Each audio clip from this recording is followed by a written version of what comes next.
Buenas tardes, yo soy Guillermo Solana, director artístico de este museo.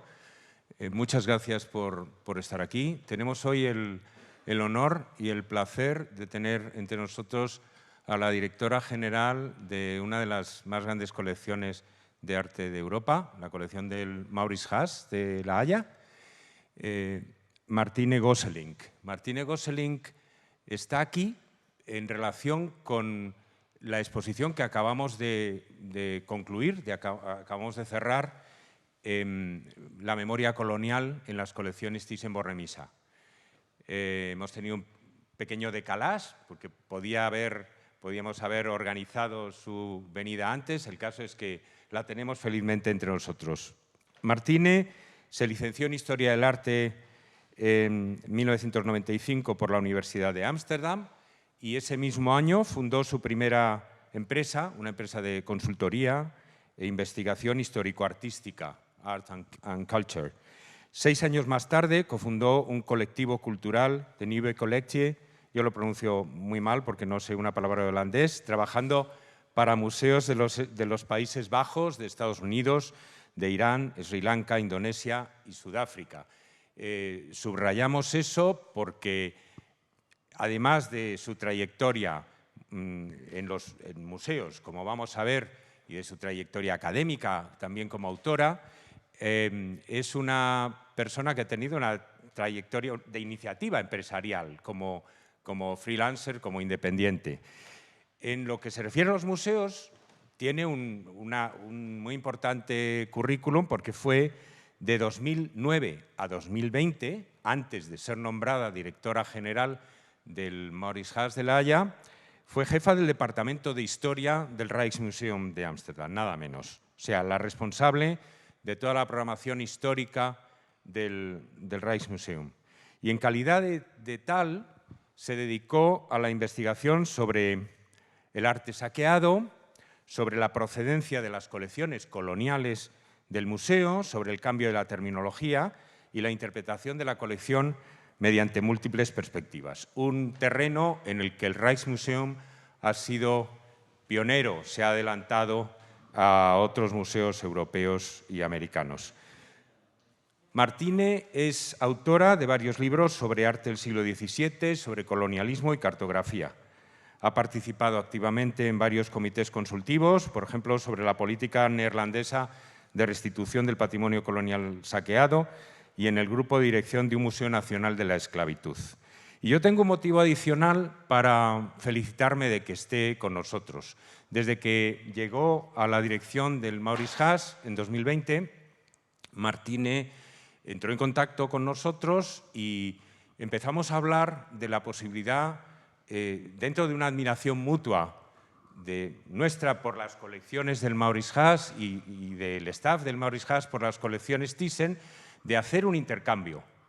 Y finalmente hemos llegado a un acuerdo. Estábamos comentando que estamos los equipos de ambos museos muy felices de cómo ha salido la selección de obras maestras de uno y otro museo que van a viajar de aquí a La Haya y de La Haya aquí, y en el otoño de 2026 tendremos la enorme satisfacción de presentar en la planta segunda del museo, en 3 salas, dentro de nuestra colección permanente, pero con 3 salas dedicadas íntegramente a ello, una amplia selección de las mejores pinturas del Maurits Haas de La Haya. Por todo ello, quiero darle profundamente las gracias, mostrarle nuestro profundo agradecimiento y en fin, agradecerles que hayan querido venir a España a compartir con nosotros todo lo que ella sabe como experta en este proceso hoy tan actual y tan controvertido de la descolonización de las colecciones de los museos y también de los cambios de las mentalidades, que es casi tan importante como la propia restitución de los objetos. Muchísimas gracias, Martine, por favor.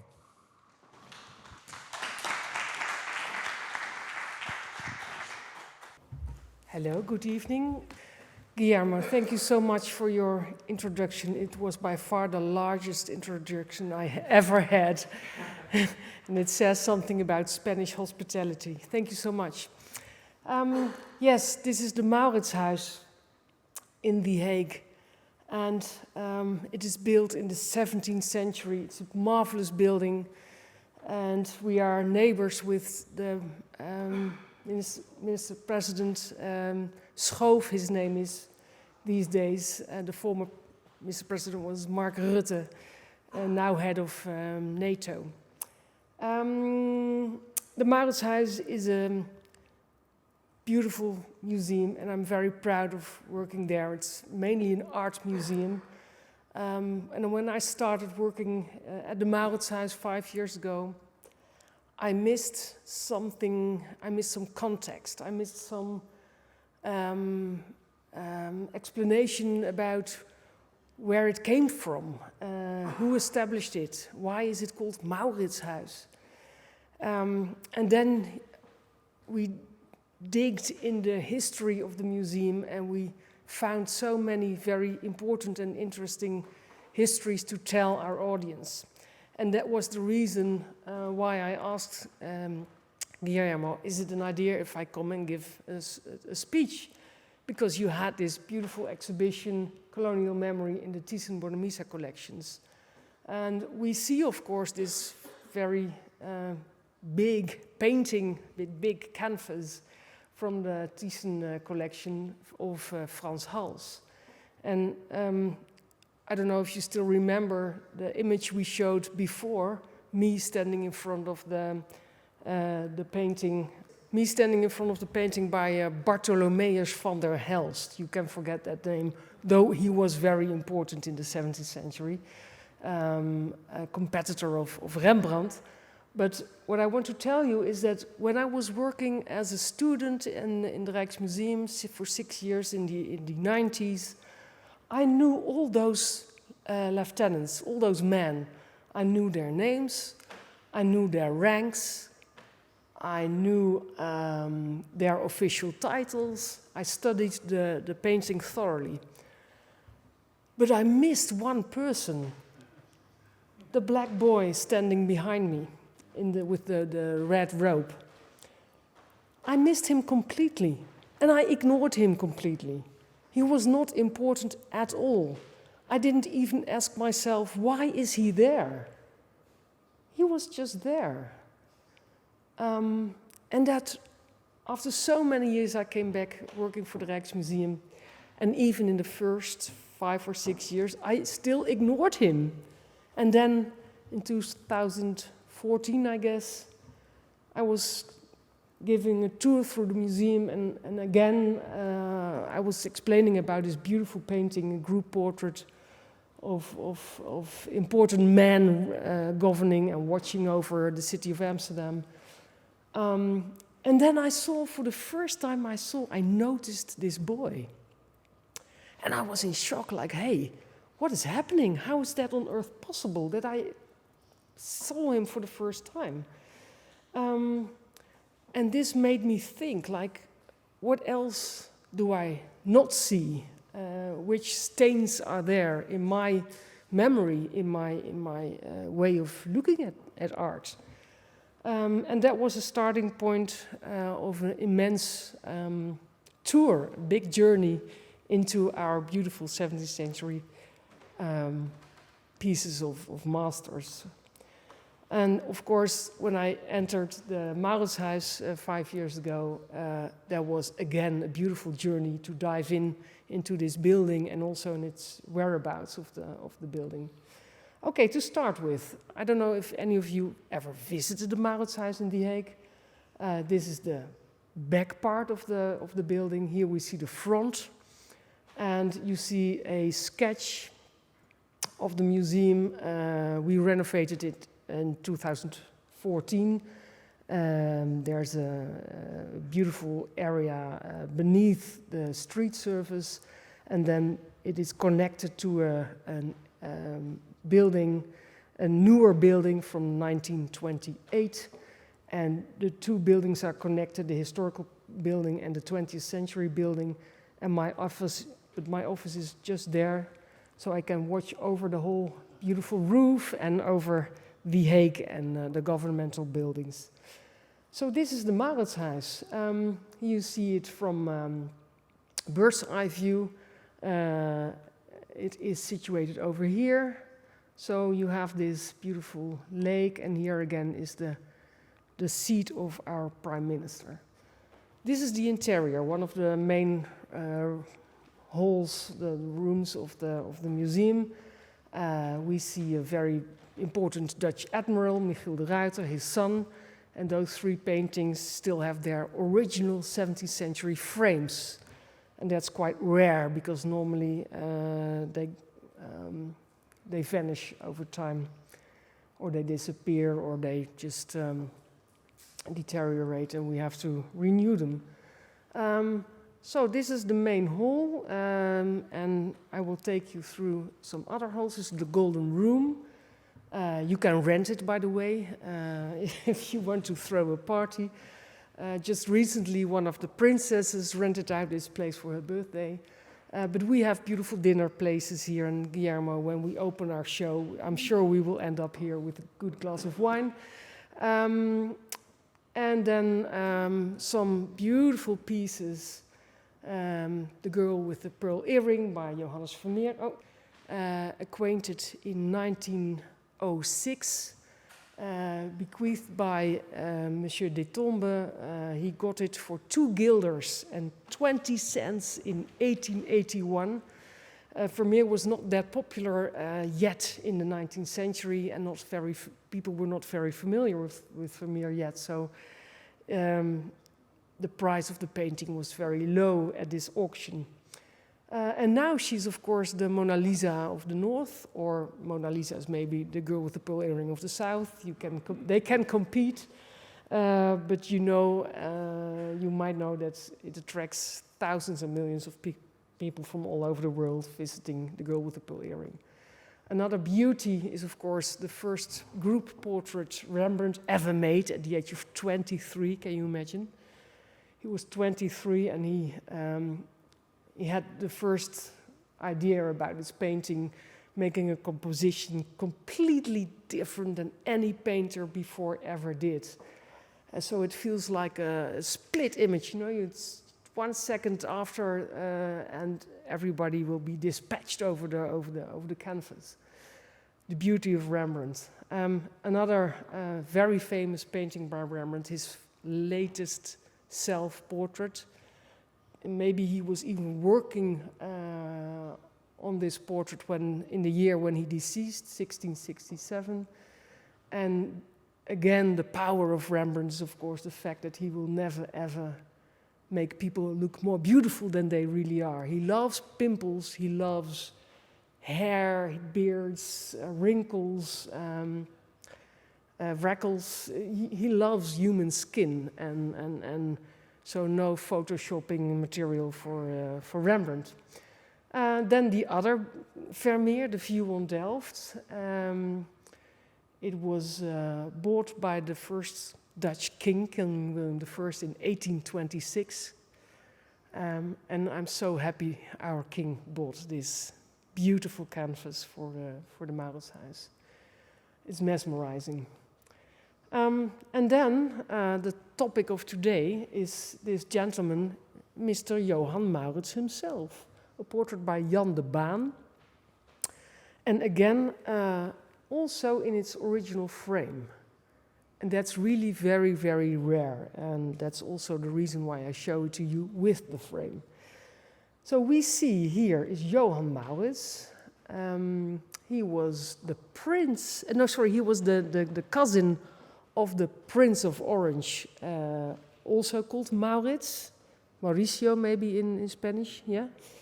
And both of them fought the Spanish during the 80 Years' War, the Dutch against the Spanish.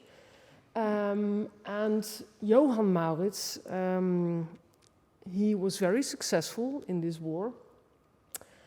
And by being so successful, he got a present. His cousin, the Prince of Orange, who was also the kind of ruler of the Netherlands at that time, he presented him with a beautiful job, a beautiful position, namely becoming governor of Dutch Brazil. Yes, the Dutch had a colony in Brazil. I will come back to that later. Here you see Johan Maurits, the same person, in different periods during his life. Here is an older man. Here again, the portrait in the Mauritshuis. Here is as a statue. It's in Germany right now. And here with a Brazilian boy dressed like the governor in his Brazilian days. Who is Johan Maurits, and why is this museum still named after him? That's a question I get weekly, and I will go into depth with you about this question. So when I came 5 years ago, I missed the context of and the correlation, the relation between Johan Maurits and the museum itself. So I asked my colleagues, is it possible to make a new room with works explaining who Johan Maurits is and his whereabouts in Brazil and the Netherlands, and what he meant in Dutch history. So we came up with a couple of paintings. Here is the portrait you saw before, and these paintings, they all say something about his life and career.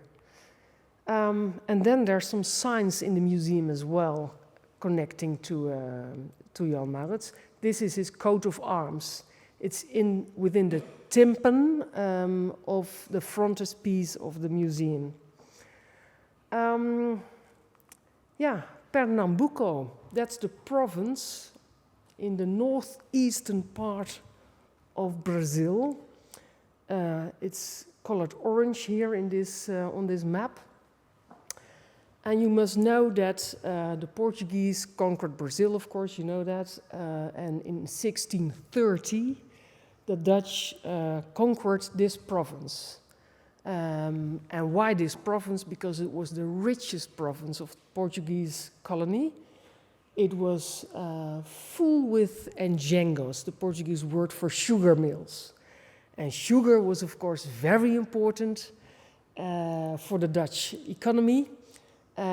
So the Dutch really wanted to have this colony and this province, this part of Brazil, and they succeeded by conquering it.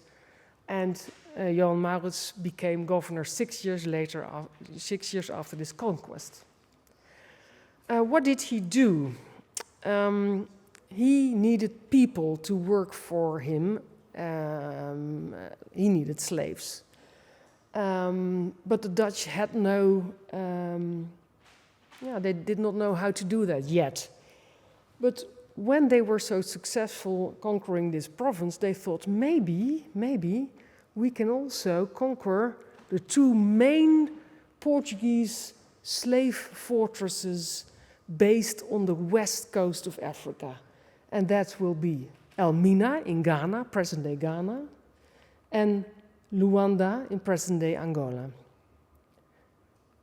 So Johan Maurits sent huge fleets to those places, and he also conquered those Portuguese fortresses.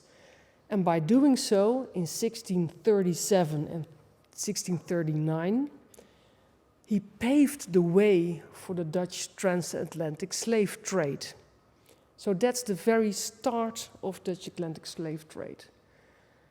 Before, you might ask, didn't the Netherlands have any slaves, or didn't they trade them? Yes, they did, but that was mainly in Asia, in Indonesia, India, Sri Lanka.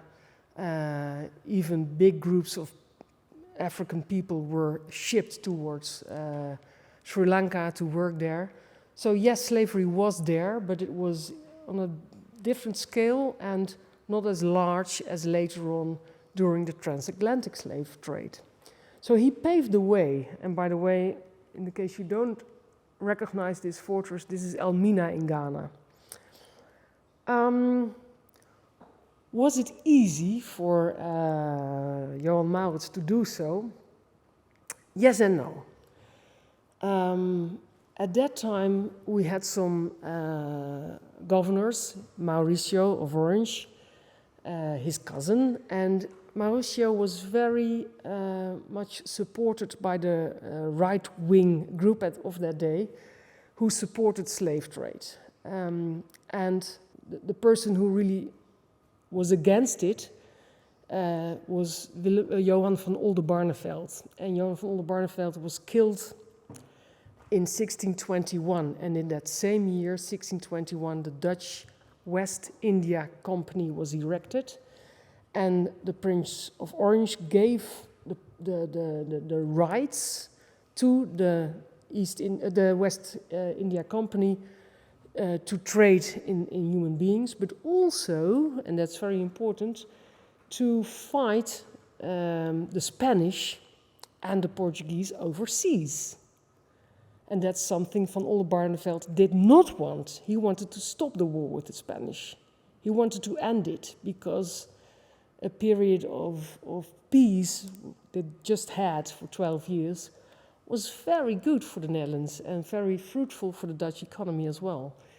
So Van Oldenbarnevelt wanted to end war, and Mauricio de Nassau wanted to keep on fighting the Spanish, but mainly overseas. And that was what was happening when the West India Company was established in 1621, the year Van Oldenbarnevelt died. And this is important because all those small details in history matter. It also again made clear for Johan Maurits 15 years later that he had the right to fight the Spanish overseas and to conquer Spanish and Portuguese fortresses and ships. And also he got the right to trade people. But at the same time there were many, many people in the Netherlands, mainly people working in churches or working for different organizations who were very much against slavery. But that is something we find out only now, because we were taught, me myself as well, in my history books we were told that that was completely normal, slavery and slave trade. But now, these days, we re-dive into our archives and into our primary sources, and we read different texts. There's a beautiful text by Johan Maurits himself, writing to his bosses in the Netherlands, "You should stop being so negative about slavery. Stop it, you're being very principled about it, because without these I cannot do anything." So he admits in his letter that many people are against it. It's one of those many sources we just recovered. So, how do we remember Johan Maurits? We remember him as a very beautiful man, a wise man, who erected all kinds of fortresses here, Recife, Mauriciopolis. You see all those small bastions here and here and here, all developed and erected and established by Johan Maurits. And also this bridge, and also the reefs of Recife, and the main plan of the city itself. If you wander through Recife nowadays, you will find the paths and the street pattern that is still exactly the same as Johan Maurits developed it in the 17th century. He also had books written on Brazilian flora and fauna. He brought a couple of scientists from the Netherlands to Brazil to find out about Brazilian plants and animals. But also the geology and the archaeology of Brazil was very important to him. And all those details and data he wrote down in this book, which he had published in 1644. And for many decades, for many countries as well in Europe, this was the guide to Brazil because it was translated in 7 languages. He also had those beautiful palaces built in Brazil, 4 in total. You can see them here. And they cost a lot, of course, and you had to maintain them, and you needed a lot of personnel, many people to work in those castles and palaces. And his bosses in the Netherlands were starting to complain about that. Johan Maurits, you use a lot of money to maintain your castles and palaces. Maybe you can try to be a little bit more economic with your monthly, with your gauge we give you. But he didn't want to listen. I will come back to that later. He also ordered and commissioned beautiful paintings, of which you see a couple here by Albert Eckhout. And here is a tapestry made after the paintings by Eckhout. He had those biologists drawing all those parakeets and beautiful aras and other birds from Brazil. So it looks a bit like this. When he came back in 1644, his Mauritshuis looks a bit like this, with thousands of stuffed animals, plants, armory, feathers, jewelry, paintings, tapestries, anything from Brazil. There's this picture of this German castle here that reminds a bit of how the Mauritshuis must have looked like back then. So just to give you an idea. Back to those paintings. These are made by Albert Eckhout, and he was one of the 3 painters that went along with Johan Maurits to Brazil. We see the Tupinamba here, and the Tupi, that's another group of indigenous people. And here we see a couple, you can see it's always a female and a male, female, male, female, male, female, male. This is, these are from Africa, of course. And then you have here the mulattoes, mixed people, Portuguese, with either Africans or indigenous people. And if you see them in real time, then you are blown away, because they're really, really impressive, and they're quite large. Each painting measures 2 meters and 50 centimeters height. So how did Albert Eckhout work? Where did he get his sources from? Did he travel around? Did he meet those people? Did he request them, hey, can I make your portrait? It makes you wonder. Well, let's dive into this huge, beautiful, impressive painting of this African lady with her son, probably, perhaps, I don't know. And the son is holding corn in his one hand and a parakeet in his other hand. The woman is carrying a Dutch pipe. I don't know if you know them, those long Dutch pipes from the 17th century made of not porcelain, but it's another material. But you might see it over here, yeah. And of course a basket with fruits. So Albert Eckhout used this original drawing made by a friend of him, Zacharias Wagner, and that was a German soldier also serving the West India Company. And Zacharias Wagner drew the drawings which were used by Albert Eckhout. So here we see the original drawing. Again, the same boy, the same parakeet, the same woman. There's only one small difference. Do you see what I mean? Yes. She has a mark. Do you notice the initials? M.I. And the I in the 17th century stands for the G of Johan and the M for Maurits. It's a brand mark. And this is something we cannot see Here, there's no brand mark. What does it say?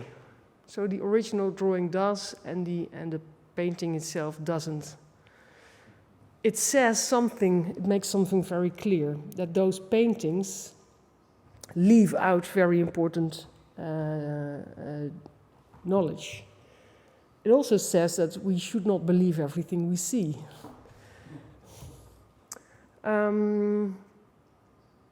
So Zacharias Wagner, he's a very important draftsman because he also made this drawing. It's kept in the archive of Dresden nowadays. And what do we see? We see a slave market established by Johan Maurits in Recife. And here are some people watching over this group, and a whole bunch of people from Africa just got in.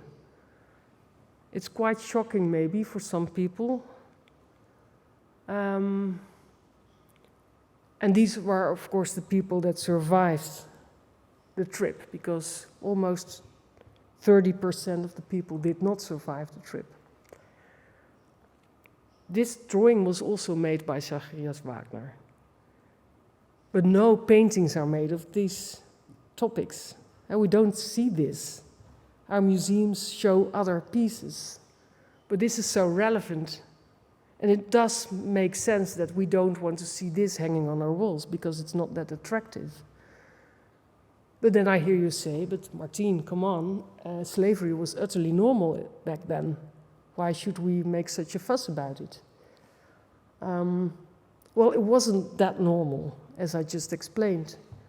It was normal maybe in the 18th century when the system was running and working and everybody was in a way used to the system of slavery. But in those early days, for the Dutch, this was very, very new. As if you see men buying Teslas. You know what I mean? Brand new cars. So this was something the Dutch had to deal with. So okay, it's part of our history. But what happened to the other painters? The other painter is Frans Post. These two paintings belong nowadays to the collection of the Mauritshuis. And I love them. I love Frans Post anyhow, and also those Eckhouts. They're amazing. Let's watch them a little bit closer.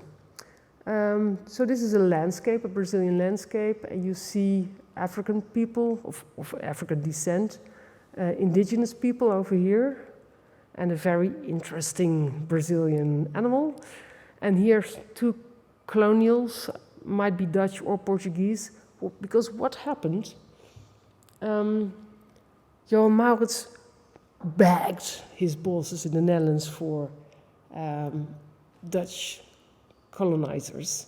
Bring me Dutch men, Dutch women, farmers, workmen, women who can help on the farms as well. But the Dutch were too rich. They did not want to travel to Brazil and work at those farms. They did not feel like doing that because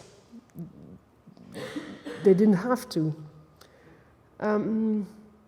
So they really needed labor, cheap labor. But already then, within the Dutch West India Company, somebody said, we should stop with slavery because it's too expensive to keep all those people working for us. Those people try to run from the plantations or from the places where they were kept. Too many of them die during the trip to Brazil. It's too costly. It's a very costly project. We should get the Dutch themselves to do the jobs. But as I told you, they didn't want to come. So Johan Maurits depended on the Portuguese who were still there. And that's difficult because you are in war with Portugal. But you also need to have a good contact and good relationship with especially the owners of the engenhos, the Portuguese plantation holders, so to say. So in the end, we counted the Dutch present in Brazil, hardly 50, 60 people in such a huge colony. Can you imagine? So they might be probably Portuguese colonizers. And Johan Maurits was very much praised in the 19th century history books for his very tolerant behavior towards the Portuguese and also the Portuguese Jews. And the Jews were not allowed to behave like Jews or to keep their religion under the Portuguese flag, but under the Dutch flag they were. And was that a very ethical tolerance or was it a pragmatical tolerance? It was tolerant, so that's something we like these days, but it wasn't ethical, it was very pragmatical, because Johan Maurits needed those Jewish plantation holders because the Dutch did not want to come. Okay, so we continue. Do you think this is a realistic scene? If you think, you can raise your hand. Do you think like, yeah, this is a realistic scene? Nobody thinks it's a realistic scene. You're so right. This is what we want to see. This is what the idealistic view of a beautiful, peaceful colony. People are dancing and chatting and selling their stuff, and everybody's happy all together. And yeah, this is the Sunday afternoon you want. But to tell you the story in a correct way, we know now, because we look in the archival records that tell us that the enslaved people from Africa were not allowed to have 1 day off a week. They were working 7 days a week. So this is not possible. And the Dutch were very good at keeping their archives in a correct way. So this is more the realistic world. You see here the kappas. It's how to say, a huge pan, or how can I say this? Huge bak. I don't know the name in English. Where you cook the sugar. Kettles. Thank you. Huge kettles where you cook your sugar, and it has to be cooked for 24 hours a day, because if you stop cooking it, it becomes hard, and then you waste your sugar. And only at a certain moment you put those sugar, warm fluid sugar, you put it in those vases, and then you can transport those to Europe, and they end up here in the harbor of Amsterdam, or Antwerp, or Lisboa, or you name it. And then, of course, it goes to the sugar industry and is used by bakers, etc. This is the sugar cane. And here you see the people carrying those kettles, and here you see the sugarcane pressed under the mill, and the mill has to move all the time as well. So this is more a realistic scene of the daily life, but it's, again, this is not what we see on our paintings. 2 other paintings in the room. Hanneman over here and Meitens over here. We see 2 Dutch princesses. She is married to William II, and she is Mary of Orange, a daughter of one of the stadtholders. We also see 2 boys over here, and if we look very carefully to her, I love this painting, by the way. She's so beautiful, and she's dressed in a robe, and the robe is made of feathers. And the robe is a Tupinamba robe, a traditional ceremonial robe worn by the Tupinamba tribe in the part of Brazil we just spoke about. And these were used during ceremonial occasions, when a child was born or when a peace treaty was happening or anything else. But it was very important, and only the headman of the clan could wear a robe like this. Johan Maurits took 7 of them to the Netherlands and gave one of them to his cousin, Mary Stuart, married to the Dutch prince.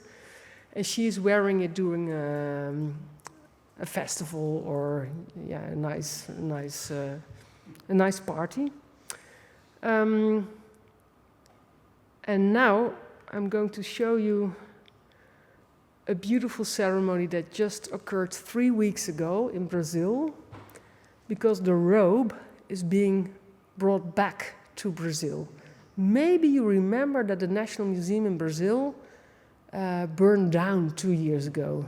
Do you remember? The whole collection was gone. Everything was gone. And then Denmark said, hey, Brazil, we still have beautiful Tupinamba robes, 7 in our collection. Maybe we can give you one back. And that is exactly what we are looking at. The moment that the Tupinamba tribe is watching the restitution, the return, as you wish, of this feather robe. The feathers are, by the way, of the red ibis, the bird from Brazil. So it's a mesmerizing story that Johan Maurits brings 7 robes. None of these exist in Brazil any longer. They're all in Europe. And one of them found its way back to Brazil. And here, just a nice image I got from the internet. Again, the Retorno do Mantoa Tupinamba. And they were so happy. Finally, they have something back from their own people. Finally. They were astonished by this. Okay, then the other elements decorating our paintings. You might have noticed them already, since you know why I'm here tonight. Those 2 boys. We know for a fact that Johan Maurits also brought people back to the Netherlands. Also Tupinamba, by the way, in 1644, when he just came back to the Netherlands, entered his Mauritshuis, decorated it beautifully. He had a dance performed by 14 or 16 Tupinamba men, and they had to dance naked, because that's what they did in Brazil as well. And Johan Maurits wanted to be very actual, and his guests were disgusted by this dance. They write in their diaries, like, what do we have to look at tonight? I was trying to enjoy my dinner, and I was watching barely naked wild animals. They were very, very negative about this dance. And Johan Maurits just wanted to surprise his guests. We don't know what happened to those 14 men. We also do not know what happened to those 2 men here. In European art history, this is a topos. A topos is a name for a painting or a story in a book that doesn't have to have happened, but it's part of the fashion of that day.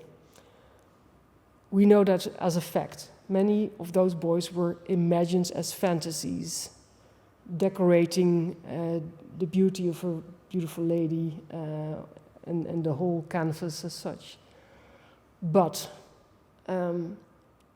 slowly and slowly, day by day, we know more about those paintings. We also know more about these boys. Because many of them were not based on fantasy by the painter, but are real people of flesh and blood. I don't know if I go into depth talking about slavery. Maybe you know this all along, but maybe it's time to say something about how those children, or men or women, were collected in Africa. If there was a war going on, and you conquered a certain tribe, the people that were conquered, you could take them with you and try to sell them later on to slave traders. And they were prisoners of war, so to say. And when the Europeans needed more enslaved people, something happened in Africa. The tribes were starting to have more and more and more and more wars, because it was very, it paid off. Because in exchange of a human being, you could earn a lot of money, iron, armory, metal, jewelry, money. So it really paid off. And then you hear quite often, yeah, but Martien, those Africans were selling themselves. They sold their own people. And then I have to correct those phrases, because imagine, Spain and the Netherlands have war in the 17th century. Just imagine. And I'm Spain, and I fight Guillermo, he's Dutch, and I make a prisoner of war from your group, and I will sell them. Are you then my own people or not? Or are you a different country? You're a different country. I'm fighting you as a different country. And exactly the same happens in Africa. Those people were fighting each other. That was not the same people. They were not the same groups. They were at war with each other as different countries. And then you have prisoners of war, and then you sell those prisoners of war. It makes sense. But we tended to think that, yeah, the Africans are all black, so it's the same group of people. But that's, I'm so sorry, not the case.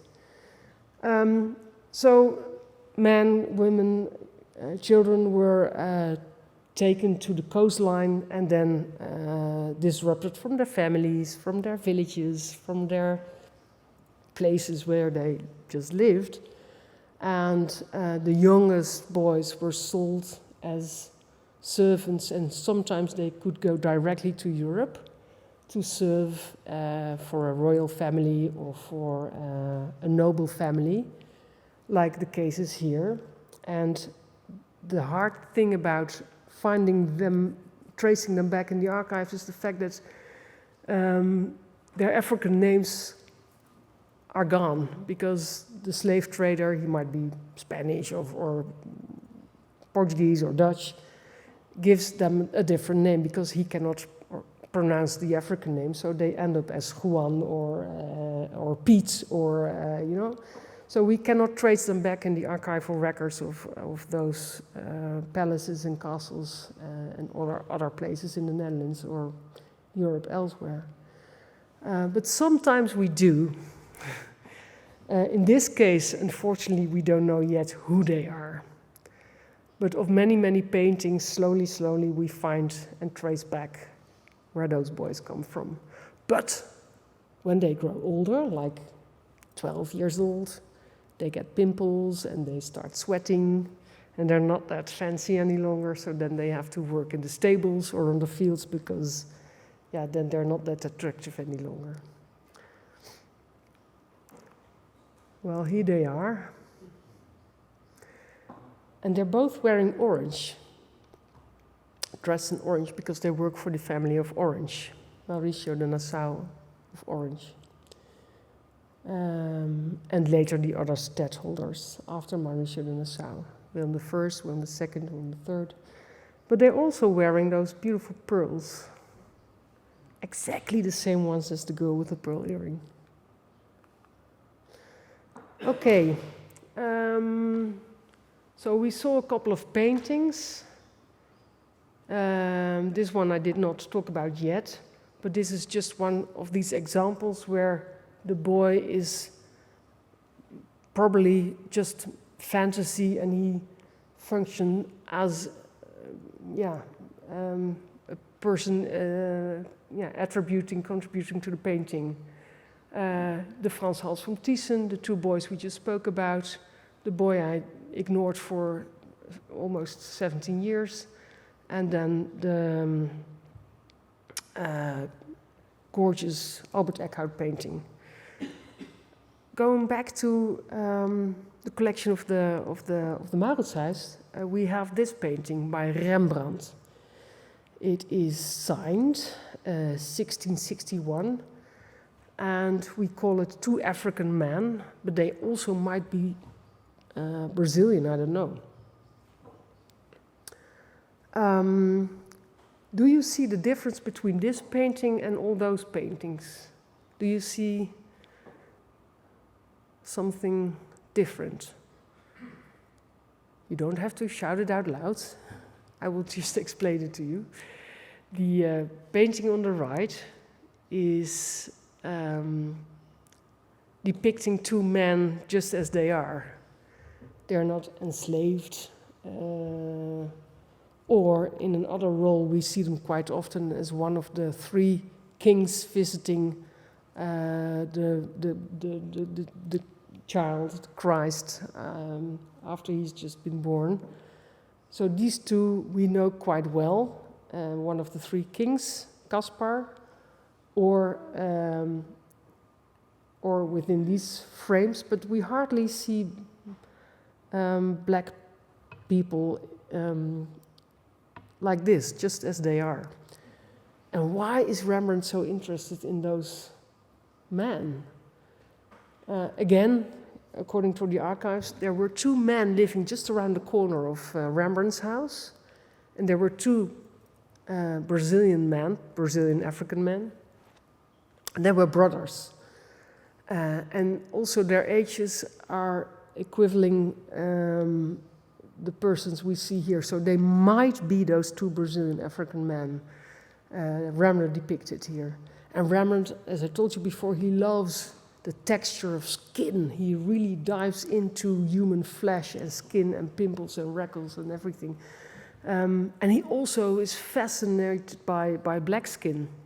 So he sometimes asks those men living there, and also women and children, can you please be a model for me? And he pays them quite well. And we had quite a large community of black people in Amsterdam during the 17th century. There were some 400 or 500 people living in the direct vicinity of Rembrandt.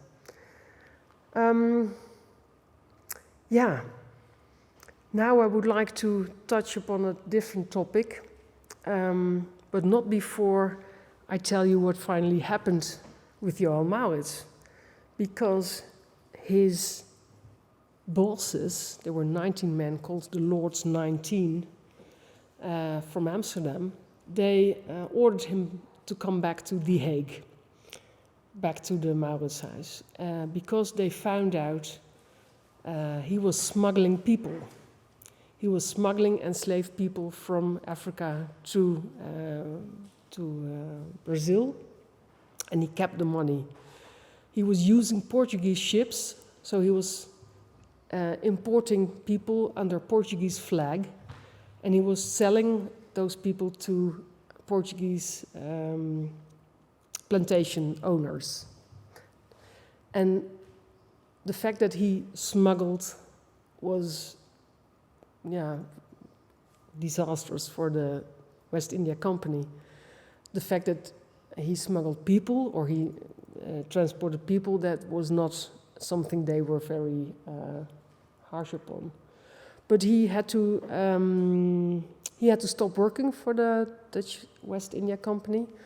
But he was allowed to keep the house, the Mauritshuis, and with the money he had owned so far, he was allowed to renovate it completely, to finish it. So when he came back in 1644 to the Netherlands, he could fill up his house with all the ornaments. I told you before, the armory and the jewelry and the stuffed animals and those beautiful paintings by Eckhout and Frans Post.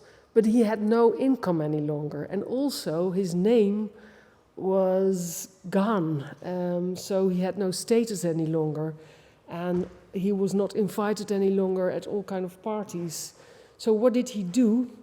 He gave away all his Eckhout paintings, you remember, the beautiful paintings, to the King of Denmark in exchange of a monthly alimony and a nobility title, the Order of the White Elephant. It gave him more status and, very important, money. He wanted to do the same with the paintings by Frans Post. He gave them to the French king, Louis XIV. But at the moment the paintings arrived at the Louvre in Paris, Johan Maurits died.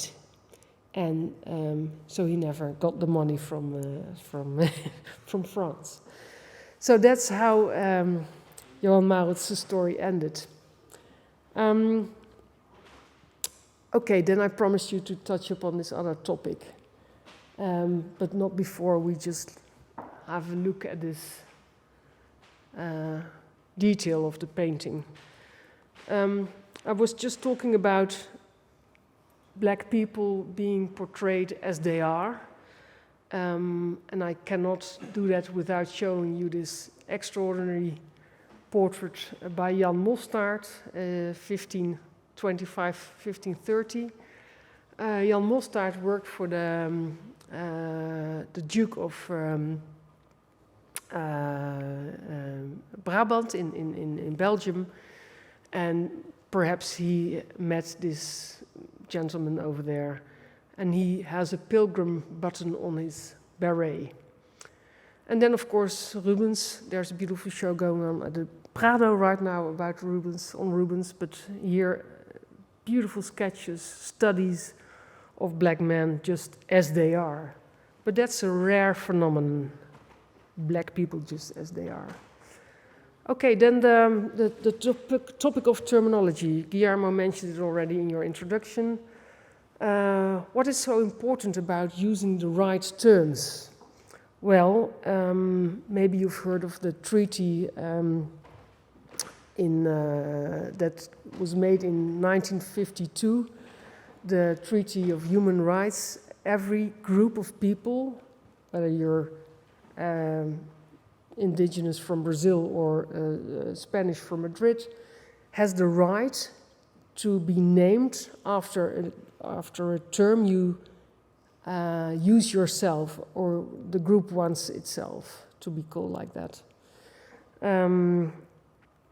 And the Declaration of Human Rights says this very clearly, and I think it's not done without a reason, because of course it's important for a group to be named after, with the name you want yourself.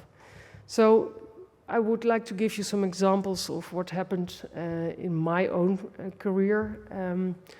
We acquired, and I'm talking about the years I was working at the Rijksmuseum as the head of the history department. We acquired this painting already in the 19th century. And it was called Indies type, so Indonesian or Indian, or Indies. Yeah, Indies means from Indonesia, but it's hard to translate. From the east,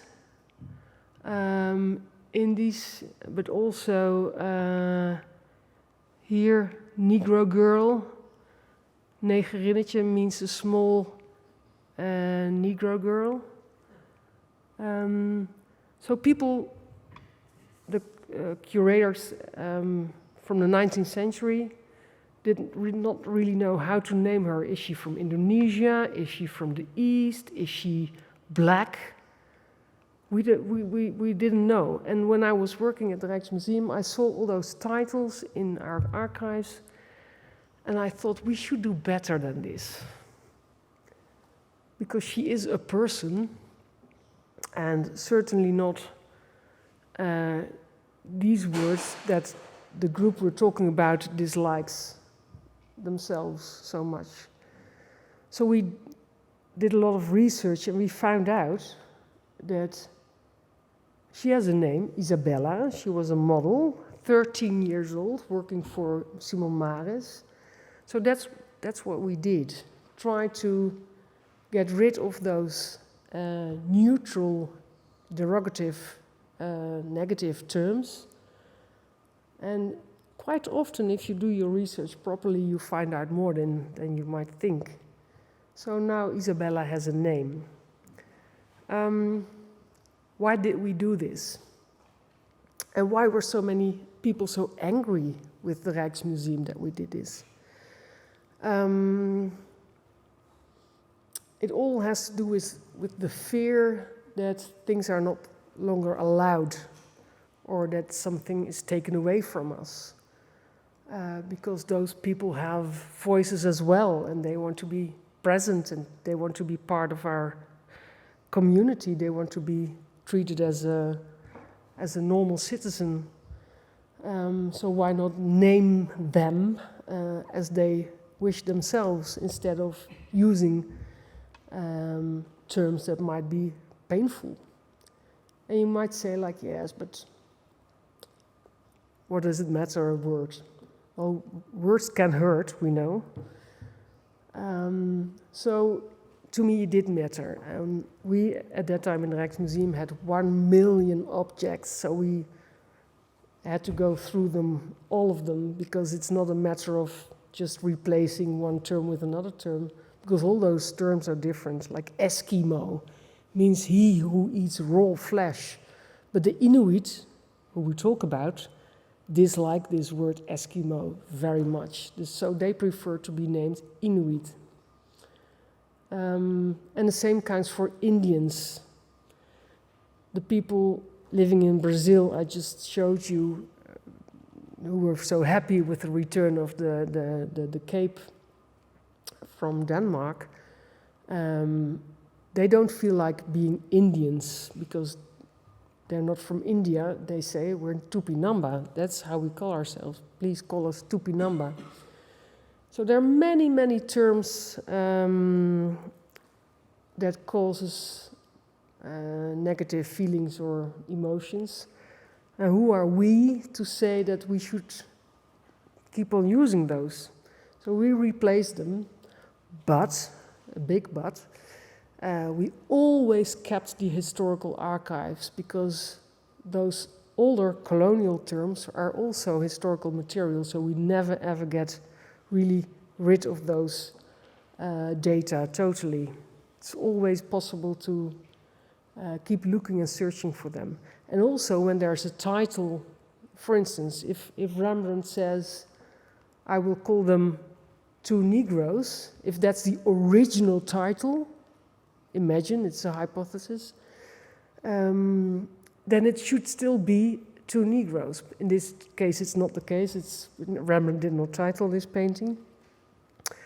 So then, in that case, we keep the original names given by the artist itself. But when we did this at the Rijksmuseum in 2015, I recall, the whole world was calling the Rijksmuseum, the Pravda, the Mondo, the New York Times, all the big newspapers worldwide were asking us, why do you do this, and is that really necessary? And we said, yes, it's necessary because it doesn't take anything away from us. It gives extra information. She is called Isabella now. It's not neutral. It's not harmful.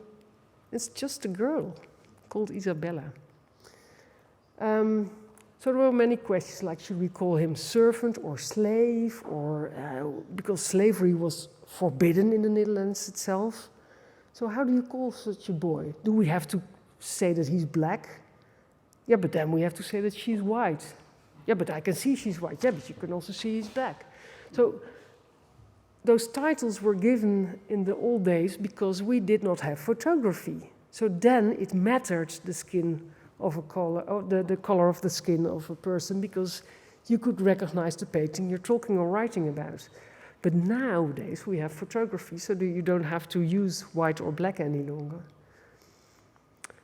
Oh yeah, this is a fascinating story. This painting is also part of the Rijksmuseum collection. And we look at Bathsheba. Do you know that story, Old Testament? And David, the king, David, is watching her. He's very much in love with Bathsheba. But in this case, David is not depicted, so you are David, okay? You are watching Bathsheba right now. And Bathsheba, by the way, is the lady on the right.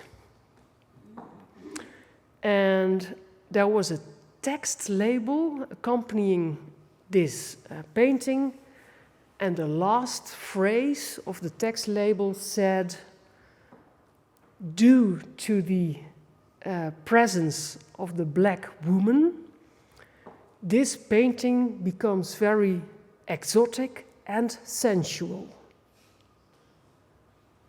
And then I was watching this painting with a black dentist from New York. And she said, Martien, to me the whites are sensual and exotic. And well, I'm not lesbian, I'm a hetero, she said. I don't think they're sensual at all. She made quite clear in 1 second that this text label was written with the perspective of a white European male. And you know who wrote this text? It was me. I wrote it myself. So we were trained, and I don't know how to explain, but we were trained to write as European males. So this black dentist from New York, she made me clear I have to change those labels. And what do we do in the Mauritshuis nowadays? How do we cope with our history? Well, we have a beautiful fellowship program with a Dutch guy, another Dutch guy of Indonesian origin. Then we have a Portuguese man and a Brazilian lady and a Spanish fellow. And all together, with their language knowledge and their historical knowledge, they dive into the archival records of Johan Maurits, of the Dutch West India Company, of the municipality of Recife, and they found out so many things. They found out the fact that Johan Maurits was smuggling. They found that Johan Maurits was writing this letter to his bosses. You should stop being so principled about slavery because we need those people. Admitting that slavery was a controversial topic back then. And those young people came up with so many beautiful details, and we wrote a book explaining the real story of Johan Maurits, and not the 19th century gaze we still use, because we were trained with 19th century perspective, loving Johan Maurits for his works in Recife, for his tolerance, for his the beautiful works he had commissioned by Frans Post and Albert Eckhout. We loved him for that. But now we know so much more. And then there's the big question. Martien, do we still need this name Mauritshuis? That's a question I get every week. I will come back to that later in a couple of seconds. Sometimes we organize dances, in this case a Brazilian lady dancing with Johan Maurits in the room where he had his 14 people, the Tupinamba, dancing in 1644. And she dances with those 14 men and with Johan Maurits because he's part of the story.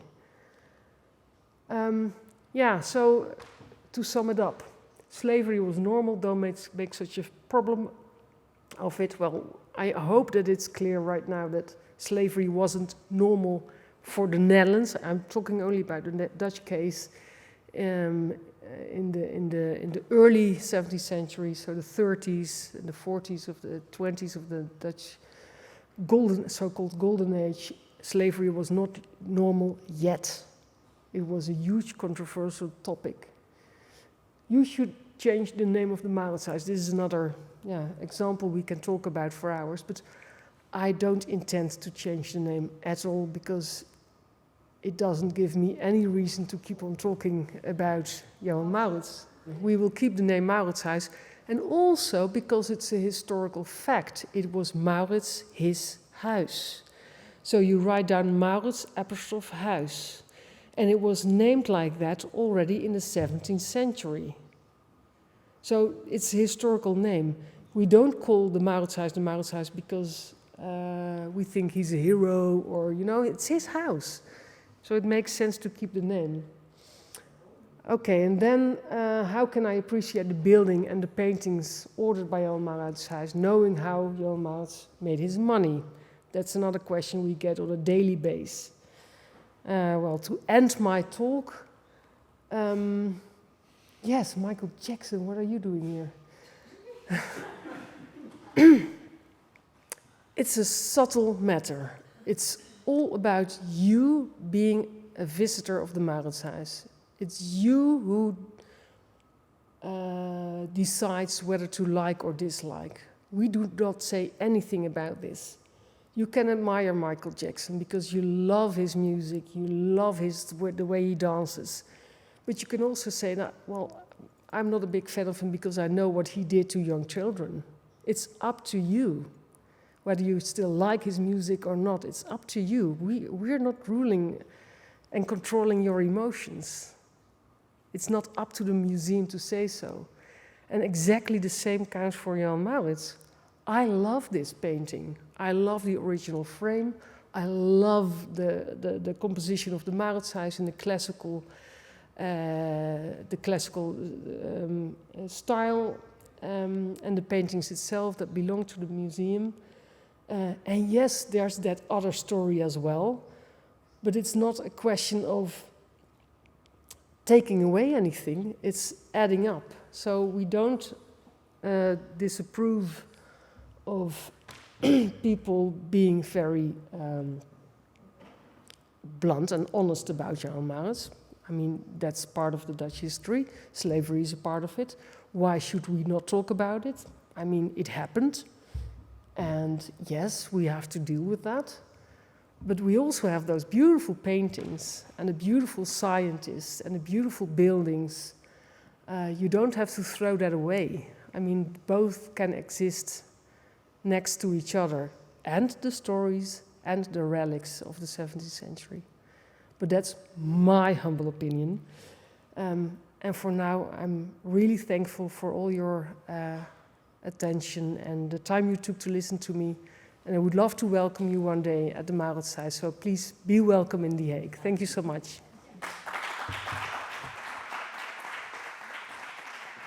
Thank you, Martine. It's been a wonderful lecture, and I would like everyone in Spain, particularly those who have been attacking our exhibition because they thought it was controversial, because your viewpoints have been so balanced and so serene and so didactic. I have loved it.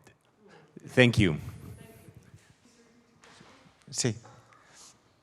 Querría preguntarle si nos podría hablar de la exposición que se realizó en 2019 sobre Maurits con el estudio Ópera Amsterdam y estudio Lauter. Acerca de la misma charla que nos ha dado, me parecía que era interesante poder hablar de cómo esta misma explicación se puede poner en escena.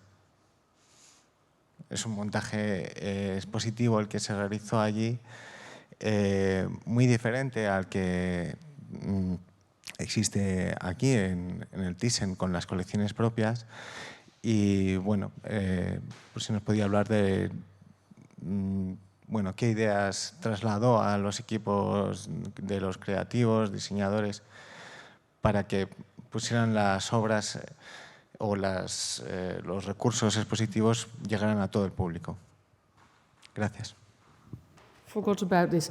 We invited 40 people, writers, historians, biologists, journalists, all kind of historians with different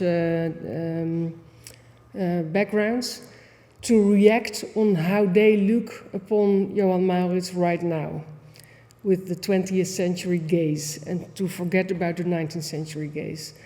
And there were 40 completely different perspectives. So from the whole angle, from A to Z, everybody could say or tell his or her opinion about Johan Maurits.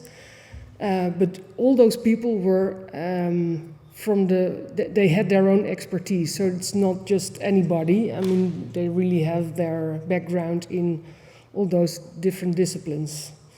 But the museum itself took had no space in this broad range of ideas, and it took not a side. You know, it was very neutral, the museum, and that is a way of bringing those other perspectives. So you don't send only, you receive all those 40 different opinions, and then you give them away again to the public. So you collect them and you spread it out again. But you can also choose for a different approach and tell them what you think as a museum yourselves. That's also perfectly okay. I don't have a difference per situation what would be best, I would say. So I don't have a preferred approach in every case. And also important, we are also still an art museum. So we also make exhibitions about Rembrandt and Vermeer. And sometimes we pick out those societal issues that are also very important to us. Does this give any idea of am I answering your question as you had hoped for? En realidad me refería sobre todo también digamos, al briefing, también con todo ese otro equipo. Además, he visto que en el equipo de investigación que nos ha mostrado que está ahora mismo investigando sobre las colecciones, Odenkirk, me parece que se llama, uno de los miembros también forma parte del equipo que capitaneó o lideró todo aquel trabajo. Y me parece una exposición ejemplar la que se realizó. Y sobre todo me interesaba un poco, bueno, brevemente a lo mejor, cómo se trasladaron instrucciones, por decirlo así. ¿Cuál sería un poco el briefing? The people were briefed in a very liberal way. Please tell us what you know about Johan Maurits, about your field of expertise, and use that, use your knowledge to give a profound background to the history we do not know so well, because it used to be quite black and white. And I like the approach and of this exhibition. But if I could do it again, I would do it differently. Now we can use the knowledge gained by Erik Odegaard, which you mentioned, and the other fellows, to give such a more deeper and better insight, because we know much more about Johan Maurits now than 5 years ago. Because we took off the glasses from the past and we we read the 17th century sources again, but in a different light. And they don't lie to us, those sources. They're utterly clear. And now I would like to use this knowledge and to give it back to our audience. Bueno, muchas gracias por la conferencia, ha sido magnífica. Yo quería preguntarle por el riesgo que puede existir en un contexto social como el actual de una creciente división entre visiones del mundo distintas, de que este proceso de descolonización que han iniciado los museos se vea envuelto dentro de estas guerras culturales que estamos viviendo, no solamente en los Países Bajos, también en España. Recientemente hemos visto pues, campañas de publicidad de cierto espectro, diríamos, político, defendiendo un poco la posición más tradicional de la conquista española, de los españoles que diríamos que llevaron un poco la civilización a América, frente a la visión pues, más diríamos, desde la otra parte del espectro, de que probablemente en América lo que hicimos fue provocar un genocidio. Entonces, ahora mismo esto es un tema que está, diríamos, no ya en el ámbito de los museos, sino en la sociedad, y no sé hasta qué punto el proceso este que se ha iniciado puede correr peligro o tiene que andar con más, tiene que llevarse a cabo con más sutileza para evitar que fracase o que naufrague en el fragor de estas guerras. I cannot agree with you more, because it's terrifying that on both sides people love to forget what is not in their ideal situation, that what the parts they don't want to hear. So they reinvent history. And of course, every time explores in his way history again and again and again. So we always have different layers of how we look to the past centuries in a different manner. But I think we have a task as universities and as museums to be nuanced. And those outer groups don't like nuances because that's too difficult quite often. And but we have to believe in science, and we have to believe in education, and keep on researching and come up with the facts. I think that's a very important task for museums and universities to keep on doing, and that's why I love giving lectures like this, to make clear that it's not black and white at all. And both worlds can live and exist next to each other. That's the danger of getting rid of statues, getting rid of names, without explanation, or too hastily, or without consent of the groups that matter. That's very dangerous. You always have to speak with as many people about it as possible. It should not be ordered from above, like, okay, let's get rid of statue X or Y, because it also has a history, and maybe it is there for a reason, and is the reason quite important to keep on telling. But on the other hand, my husband and I live nearby a street that was called the Stalin Road before. Stalin, you know, from... we also got rid of names. Imagine it would have been the Hitler Road. I mean, it makes sense that you don't want to live in the Hitler Street. So then it makes perfect sense to get rid of a name. So there are many cases where you can do that, but there are also many cases where you cannot do that, just not without a thorough argument. But it's walking on eggs. It's a very thin line and a very nuanced line. So my strong belief that we should keep the nuance as much as possible. But I cannot help you with your fight in Spain, because I heard about it. Yeah, it's a hard one. Hola, buenas tardes. Muchísimas gracias por la charla. A ver, has dicho que cambiasteis el título de una obra, la de la chica negra, y le pusisteis Isabela porque realmente se hicieron unas investigaciones que os llevaron, certificaron que realmente el nombre de la muchacha era Isabela. Pero entiendo que habéis desterrado completamente la palabra negro de cualquier cuadro. Y esto lo relacionaría con el título del cuadro de Rembrandt. ¿El original era Dos hombres africanos o era Dos hombres negros? Esta es mi pregunta porque no he entendido muy bien. Ha aparecido el título, yo no conocía esa obra, por cierto, pero ¿el título original era Dos hombres africanos o Dos hombres negros? Y mi pregunta sería, si hubiera sido, entiendo que era Dos africanos, voy a darlo por hecho, pero no, ahora me contestas, pero si era Dos hombres negros, ¿hubierais decidido cambiar realmente el nombre? Lo digo porque igual estamos forzando demasiado lo del cambio o el desterrar la palabra negro de todos los cuadros. Quizás no había una actitud racista por quien lo ponía, y pongo el caso de Rembrandt porque he visto hombres africanos. ¿Era realmente el título que puso él? ¿Y lo habríais quitado si hubiera puesto Dos hombres negros?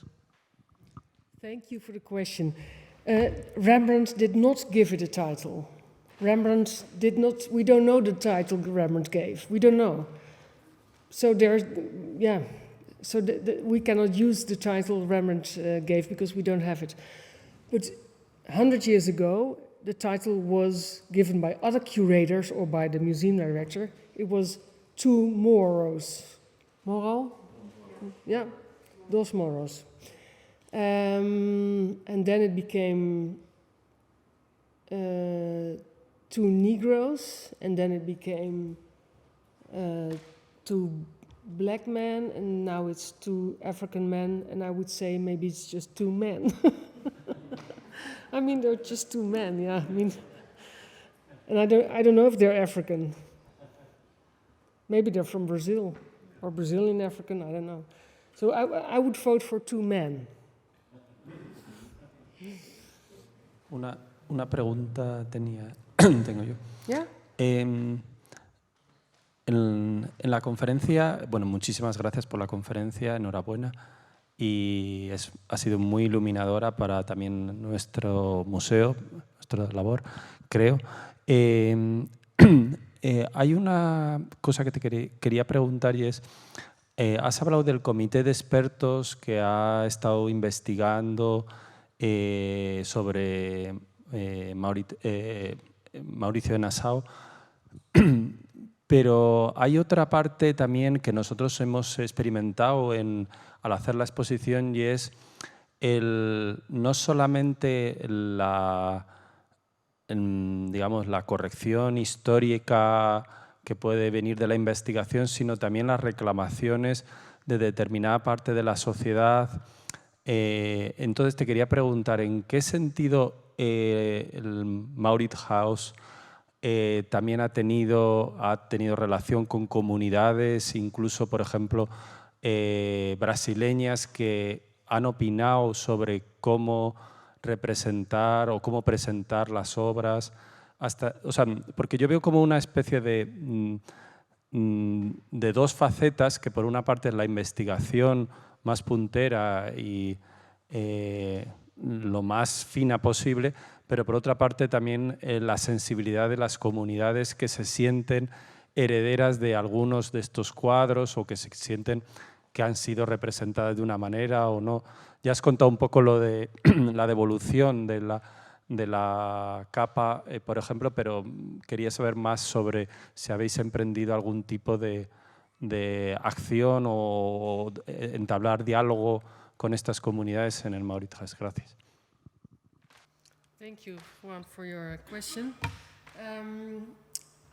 There is a beautiful mural, a painting just made by a Brazilian artist called Dayara Tucano. She is from a region in the Amazon, and she told me, my group used to live on the coastal line of Brazil. But then Johann Maurits came and my group fled into the Amazon forests. So originally we're not forest people at all. We belonged to the coast where we lived for hundreds of years until the Dutch colonizer and the army came. And she also told me that the name Brazil means Brasilia, the country of the woodcutters. And she said, but we are the protectors of the wood. We don't cut the wood.